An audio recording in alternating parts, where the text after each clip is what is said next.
Hello everyone. मैं महराज खान स्वागत करती हूँ आप सभी का अपने यूट्यूब चैनल एलिवरिंग शिक्षा द्वार में। कैसे हैं आप सब? उम्मीद है सब अच्छे होंगे। आज की इस वीडियो में बात करूँगी कुमाऊं यूनिवर्सिटी नैनीताल के बारे में, जो कि ए ग्रेड यूनिवर्सिटी है उत्तराखंड की। ठीक है, उत्तराखंड में है, ए ग्रेड यूनिवर्सिटी इसको मिला हुआ है। तो इसके बीएड के फॉर्म आए हुए हैं। बीएड के फॉर्म आ चुके हैं कुमाऊं यूनिवर्सिटी नैनीताल के। जिस बच्चे को भी फॉर्म फिल करना है वो इस वीडियो को लास्ट तक देखिएगा। फॉर्म फिल करने में हमें फीस कितनी लगेगी हमारी, ठीक है, इसके बारे में बात करेंगे। फिर उसके बाद में लास्ट डेट क्या होगी, अप्लाई करने की डेट क्या होगी। फिर अप्लाई अगर कर दिया तो एंट्रेंस की डेट क्या होगी, एंट्रेंस ये डेट हम देखेंगे। फिर उसके बाद में हम सिलेबस पे बात करेंगे, सिलेबस क्या रहेगा एग्ज़ाम का। और फिर उसके बाद में हम एग्ज़ाम देने के बाद में हमारी कट ऑफ क्या जाएगी, कट ऑफ गवर्नमेंट कॉलेज की क्या रहेगी, कितने कट ऑफ पे हमें गवर्नमेंट कॉलेज मिल जाएगा जिसकी फ़ीस बहुत ही कम रहती है, जैसे कि 3,000 4,000 5,000 बहुत ही कम है। और फिर उसके बाद में जो सेमी गवर्नमेंट उनकी क्या उन कितने मार्क्स होंगे जो सेमी गवर्नमेंट कॉलेज मिलेगा, और या फिर जो प्राइवेट कॉलेज होते हैं वो हमें कैसे मिले, कितने मार्क्स पे हमें मिलेंगे। ठीक है, इन सब के बारे में हम बात करेंगे। तो बने रहिएगा, पूरी वीडियो को देखिएगा। बहुत इंपॉर्टेंट वीडियो आपके लिए साबित होगी अगर आप फॉर्म फिल करना चाहते हैं कुमाऊं यूनिवर्सिटी का, जो कि नैनीताल की ए ग्रेड यूनिवर्सिटी है। ठीक है, चलिए शुरू करते हैं। और यहाँ पर आप देख रहे हैं, यहाँ पर क्या दिया, प्रवेश परीक्षा शुल्क। सबसे पहले उन्होंने फीस की बात की है, जो कि 12,000, सॉरी 12,000 नहीं, 1260। ठीक है, कितना 1260। 15 का ऑनलाइन पोर्टल चार्ज रहेगा और टोटल मिला के ये 1310। ठीक है, मतलब 1300 इनका फीस का चार्ज है। तो काफ़ी ज़्यादा है हालांकि, लेकिन फॉर्म फिल करना तो है, इसमें कुछ कर भी नहीं सकते। फिर देखते हैं ऑनलाइन आवेदन की डेट क्या है। ऑनलाइन आवेदन पत्र या परीक्षा शुल्क जमा करने की जो डेट है वो 22 जून से लेके 20 जुलाई तक है। मतलब ये फॉर्म आ चुके हैं, ठीक है, फॉर्म फिल होना शुरू हो गए हैं 22 जून से, और 20 जुलाई तक ये रहेगा। आप फॉर्म फिल आराम से कर सकते हैं, अभी काफ़ी टाइम है।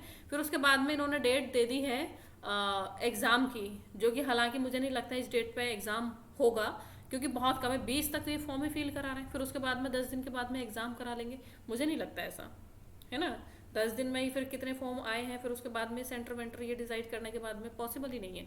तो हालांकि लेकिन फिर भी ध्यान में आपको रखना है कि 30 जुलाई को ही ध्यान में रखते हुए आपको एग्जाम की प्रिपरेशन करनी है।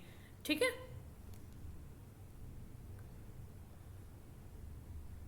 अब देखते हैं और इम्पोर्टेंट पॉइंट, प्रवेश प्रक्रिया क्या रहेगी। ठीक है, प्रवेश प्रक्रिया देखिए, बहुत सारे बच्चे अभी ये कहना शुरू हो गए हैं कि 4 साल का बीएड हो गया है। इसमें क्लियरली मेंशन है कि इसकी अवधि 2 वर्ष की होगी। ठीक है, इसकी अवधि क्या रहेगी, 2 वर्ष की रहेगी। मैं इसको अच्छे से बना देती हूँ ताकि आपको ये दिखे।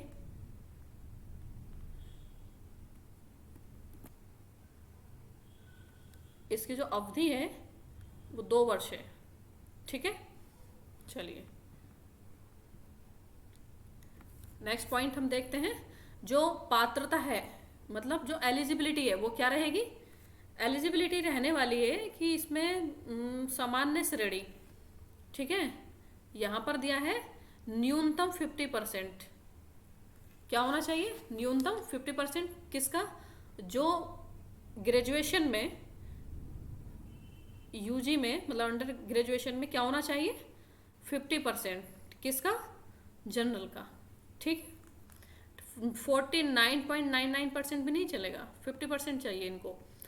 उसके बाद में जो एससी है, एसटी है, एससी हो गया, एसटी हो गया, और ओबीसी, इसका 45%।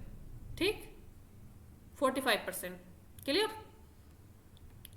ये यहाँ पर मेंशन है 45%। फिर आगे है, आगे दिया है इन्होंने एक, ये इम्पोर्टेंट है, देखिए बीटेक वाले इस पर ध्यान देंगे। इंजीनियरिंग फील्ड से जो है बीटेक है ना, तो वो इस पर ध्यान देंगे। इसमें है 55%। ठीक, क्या है इसमें 55%। तो 55%, ये किसका, जनरल का रहेगा। और जो ओबीसी, एसटी और एससी हैं उनका 50% रहेगा। ठीक, ये किसके लिए है, इंजीनियरिंग वालों के लिए है। ठीक, चलिए अब देखते हैं और इम्पोर्टेंट पॉइंट इसमें। ये कोई हमारे काम का नहीं है, हाँ ये काम का है। देखिए, जो स्टूडेंट अपेयरिंग में फॉर्म फिल करेंगे, मतलब जिनका एग्ज़ाम बीए मतलब ग्रेजुएशन का अभी रिजल्ट नहीं आया है, अपेयरिंग में है, तो वो फॉर्म तो फिल कर सकते हैं। क्या इन्होंने बोला है कि मतलब अंतिम सेमेस्टर में सम्मिलित हो रहे हैं को इस प्रतिबंध में ऑनलाइन आवेदन भरने की अनुमति प्रदान की जाती है कि विद्यार्थी को बीएड कक्षा में प्रवेश हेतु आयोजित काउंसलिंग से पूर्व अपनी अंक तालिका ऑनलाइन माध्यम से प्रस्तुत करनी होगी। मतलब क्या कह रहे हैं कि अभी वो फॉर्म तो फिल कर सकता है, एग्जाम भी दे सकता है, लेकिन जब काउंसलिंग के टाइम पे, एडमिशन के टाइम पे उसे अपनी जो मार्कशीट है वो दिखानी होगी। मतलब ये कि अभी अगर रिजल्ट नहीं आया तो कोई बात नहीं, फॉर्म फिल हो जाओ, कर दें, एग्जाम भी दे दें, लेकिन इतना ध्यान रखिएगा कि एडमिशन के टाइम पे आपका रिजल्ट आ जाए। और आपको अगर लगता है कि अभी एग्जाम भी नहीं हुआ है, हमारा रिजल्ट नहीं आ सकता, तो फॉर्म फिल ना करिएगा। ठीक है, फिर उसके बाद में इन्होंने यहाँ पर मेंशन किया हुआ है कि रेगुलर कोर्स है, उसके साथ में इनका कोई और दूसरा कोर्स नहीं चलेगा। अगर कोई भी ऐसा पाया जाता है कि दूसरा कोर्स भी कर रहा होगा साथ में, तो उसका एडमिशन कैंसिल कर दिया जाएगा। ठीक है, बाकी इसमें और कुछ ऐसा इम्पोर्टेंट नहीं है। हाँ, इसमें देखते हैं पॉइंट 3.1 क्या कह रहा है। 3.1 इसमें है कि जो परीक्षा का समय होगा वो 3 घंटा होगा। ठीक है, 3 घंटा होगा, और इसका जो सिलेबस है वो ये है, इसको ध्यान से देखिएगा। समय 3 घंटा होगा। ठीक है, पेपर होंगे 2, पेपर 1 और पेपर 2। ठीक है, पेपर 1 में क्या होगा, पेपर 1 में होगा 3 पार्ट। पेपर 1 किस में डिवाइड होगा, 3 पार्ट में डिवाइड होगा। एक जनरल टेस्ट होगा और जनरल नॉलेज होगा और टीचिंग एप्टीट्यूड होगा। ये 50-50 मार्क्स के होंगे और 50-50 नंबर के होंगे। ठीक है, मतलब 50-50 क्वेश्चन होंगे इसमें, और 50 ही इसमें मार्क्स होगा एक क्वेश्चन का एक। इसमें हिंदी, इसमें लैंग्वेज में आप क्या कर सकते हैं, या तो हिंदी या फिर इंग्लिश। फॉर्म फिल करते टाइम आपको नहीं मेंशन करना है कि आपको हिंदी लेना है या फिर इंग्लिश लेना है। जब आप एग्ज़ाम देने जाएंगे, तब जब पेपर आपके हाथ में आएगा, उसी में आपको मेंशन करना होगा, अपनी जो बुकलेट होगी उसी में मेंशन करना होगा कि आप हिंदी का पोर्शन सॉल्व कर रहे हैं या फिर इंग्लिश का।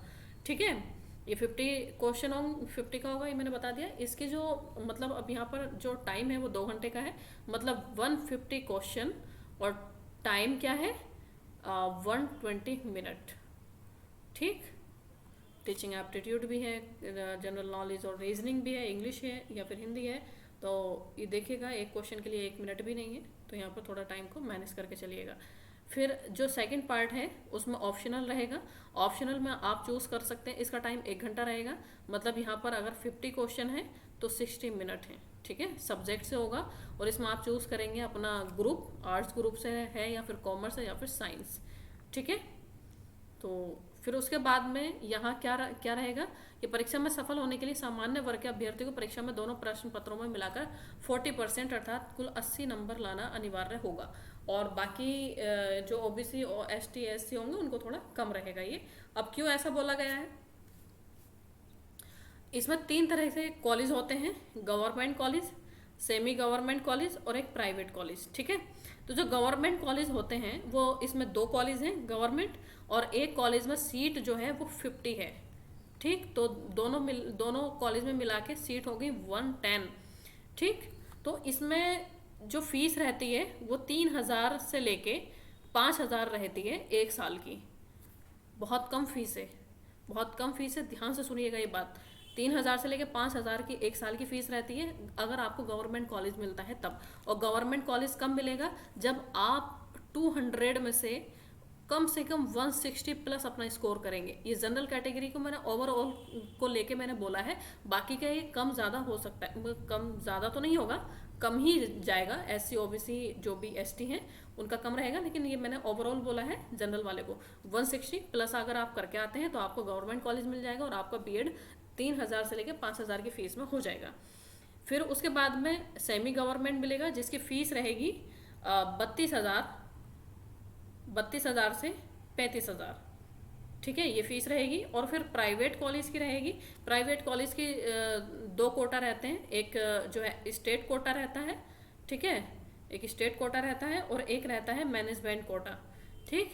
तो स्टेट कोटा में की जो फीस रहती है वो 42,000 से लेके 45,000 तक रहती है, और जो मैनेजमेंट कोटा होता है तो उसकी फीस जो रहती है 50,000 से लेके 55,000 रहती है, ठीक।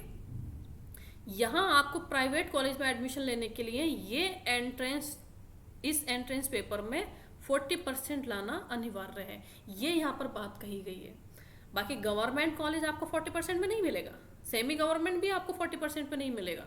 तो ये उनके लिए है जो मतलब अब कोई बात नहीं, पैसा है उनके पास और कोई सा भी कॉलेज लेने को तैयार रहेंगे, तो उन्हें भी क्वालिफाई करना होगा 40% मार्क्स के साथ, ठीक है। बाकी आप अगर आपको गवर्नमेंट चाहिए तो कम से कम फीस में हो जाए, अच्छे से हो जाए, तो आपको 160 प्लस आपको करके आना है। क्लियर? तो ये इसमें कहा गया है। और बाकी इसमें कुछ ये रिजर्वेशन की बात कही गई है, कैसे कैसे रिजर्वेशन देंगे अपनी कैटेगरी के अकॉर्डिंग देख लीजिएगा इसमें, जिस कैटेगरी में आप आते हैं, वरना वीडियो बहुत लंबा हो जाएगा। फिर इसमें एक इम्पोर्टेंट बात है ये कि आपके पास अगर कोई सर्टिफिकेट है तो आप लगा दीजिएगा, ठीक है। सर्टिफिकेट का मतलब किसी के पास NCC का है या फिर किसी के पास और सर्टिफिकेट है जो कि इसमें मेंशन है, अच्छे से देख लीजिएगा कि इसमें क्या क्या है, तो वो आप लगा दीजिएगा। तो आपको अगर NCC का है, इसी प्रमाण पत्र वाले अभ्यर्थी को 15 मिलेगा, B पाने वाले को 10 मिलेगा, तो इस तरह से ये मार्क्स देंगे, ठीक है। स्काउट गाइड्स का भी अगर आपके पास सर्टिफिकेट है तो वो भी लगा दीजिएगा, 5, 15, 10 ऐसे करके आपको मार्क्स मिल जाएगा, अंक मिल जाएगा, ठीक है। बाकी इसमें और कोई इम्पोर्टेंट चीज़ नहीं है। आप फॉर्म फिल करिए, फॉर्म फिल करने के बाद में आप कोशिश करिए आपको गवर्नमेंट कॉलेज मिल जाए और बहुत कम पैसों में आपका BEd हो जाएगा। और इसमें एक चीज़ और मैं बताऊँ आपको, जैसे कॉलेज में मैंने बताया government college, semi government college या फिर प्राइवेट कॉलेज, इसमें ऐसा नहीं है कि इसकी वैल्यू कम है, गवर्नमेंट की ज़्यादा है, नहीं, वैल्यू सबकी सेम है। आप चाहे प्राइवेट कॉलेज से करके जाइए BEd या फिर सेमी गवर्नमेंट से या फिर गवर्नमेंट से, वैल्यू सबकी सेम है, सबकी मार्कशीट की वैल्यू सेम है, लेकिन फीस में डिफरेंस है, ठीक। आप अच्छे मेहनत करके जाइए, अच्छे मार्क्स लेकर आइए, कट ऑफ में आइए, 160 प्लस करके आइए, आपका कम पैसा लगेगा और बाकी अपना पैसा मैंने बता दिया। बाकी सब इंपॉर्टेंट बात मैंने बता दी है। फॉर्म फिल करिए और एग्जाम में लग जाइए अगर आप फॉर्म फिल करना चाहते हैं। अच्छी यूनिवर्सिटी है, A ग्रेड इसको मिला हुआ है। चलिए फिर मिलते हैं किसी और वीडियो में। Thanks for watching.